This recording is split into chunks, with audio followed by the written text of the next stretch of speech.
To build your assembly product, click the Assembly button next to the Item Type field.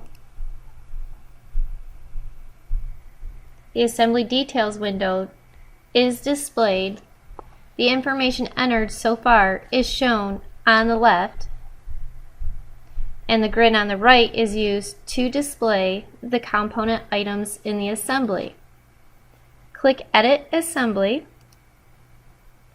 In the Scan or Enter Information drop-down box, scan or type item information to search for the item to add. Now we will build the refurbished computer. We need to add the motherboard, and here's where you can specify the quantity of the component item.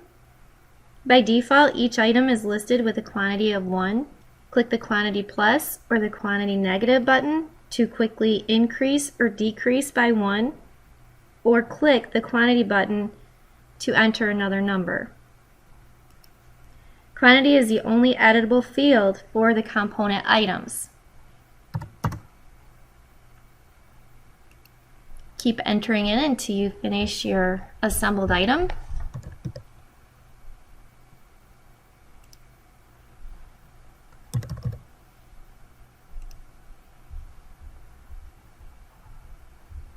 And keep adding items. Let's see here what goes into a computer. We have the mouse. You've got the keyboard. Okay, I think we're getting there. Oh, we can't forget our installation time, right? Okay. So we have the installation of the hardware, and that took 3 hours.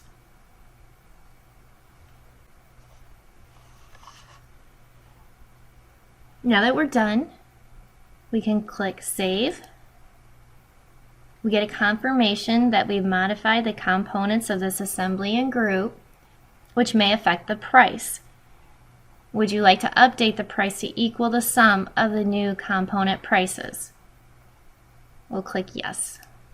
And that is how you enter and build your assembled item. Thank you for watching my video. Please subscribe and click on the bell to be notified when I make another video about point of sale. Thank you, everybody.